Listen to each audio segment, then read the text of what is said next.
විශ්වාසයත් අවිශ්වාසයත් අතර සිදු කළ නිර්මාණයක වෑයමකි.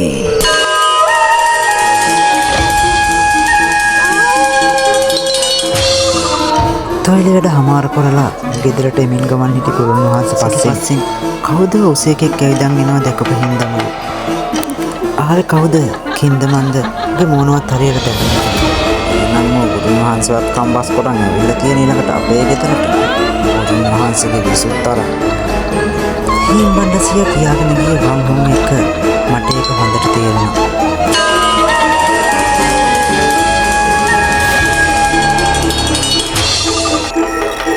තුන් මාසකට පසු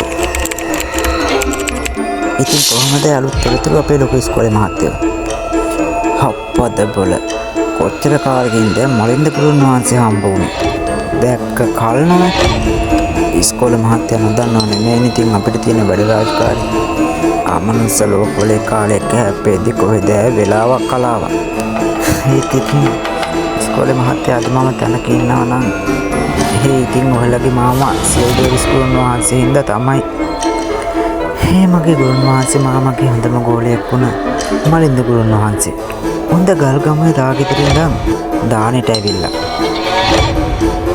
ගුරුන් වහන්සේගේ මලගමටයි හද්දෝේ දානෙටයි දෙකටම එන්න බැරි වුණානේ ඒකයි අනිත් දෙකට දරත කහානියක් නේ සමාවෙන් ලොකු ඉස්කෝලේ මහත්තයෝ හද්දෝේ බණ විතරක් පෙන්නට පස්සේ තමයි යෝ මට ආරංචි වුණේ ආයි මේ මොනවට කියනවද මට හොඳටම මතකයිනේ අපේ මාමත් එක්ක මලින්ද ගුරුන් වහන්සේ හිටපු විදිය ගුරුන් වහන්සේට කියන්න අපේ මාමා මැරලා හිටියේ උන්ද මැරලා ඉන්න ඕන විදියක නෙමෙයි කපා හෙලපු කෙහෙල් කඳක් ගන්නට බිම වැටිලා වැලි කාගෙන අමු නිර්වස්තරේ ඉන්නවා වැටලා හිටියේ නහයෙන් කටින් ලේ හලාගෙන අඩියක් විතර දිගට දිව දික් වෙලා තිබුණා පිට පුරාම නියපොතු වලින් මොකෙක් හරි හුවටපුව වගේ ලේ බහැලා තිබුණා අපේ ටක්කිට මේකත් එකටම මොකාම හරි පිල්ලුවක් කියලා තියෙනවා අපේ ඉස්කෝලේ මහත්තයෝ මට තේරෙන විදියට එසේ මෙසේ පිල්ලුවක් නෙමෙයි යෝක ඒකනේ මලින්ද ගුරුන් වහන්සේ කියන්නේ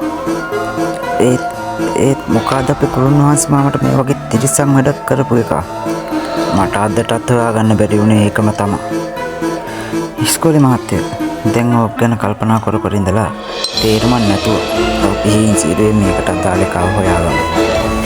මට පොඩි කාලයක් දෙන්නකෝ මම හොයාගෙන කියන්න.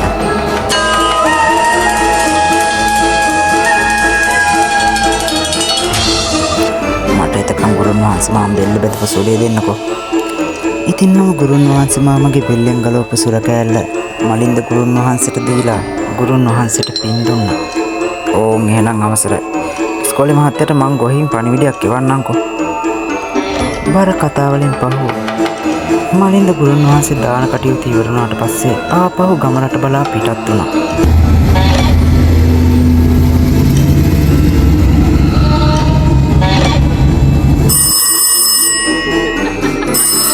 අපේ මහත්තයා මේ කවුද කෙනෙක් කෝල් කරනවා.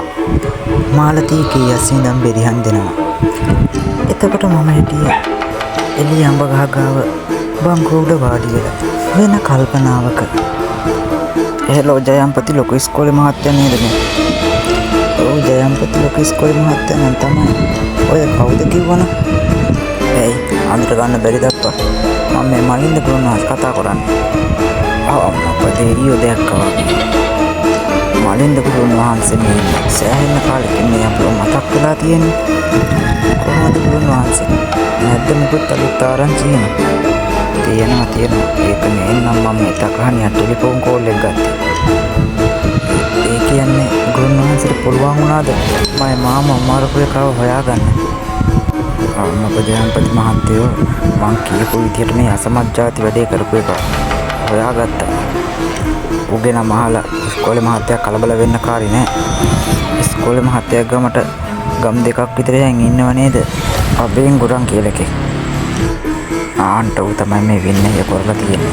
හොද්දියනේ. හැබෑවටමද? කාලෙකින් තමයි මාමා එක්ක ඒක හිතාමනාප තමයි.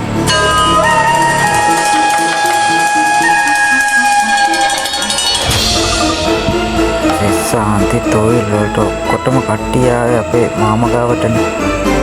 අනිත් එක තමයි එක එකට ගිනි දෙන මන්තර වුණා අපේ මාමා අතින් සිද්ධ වුණේ නැහැ. මලින්ද කුරුණාස්ති මටත් වැඩි හොඳට දන්නවා ඇතිනේ. පාහර බිරිංගුර විදාකාර තමයි මේකේ මට්ටු වෙන්නේ. ඒ වෙන කාකින්වත් නෙමෙයි මගින්ම තමයි.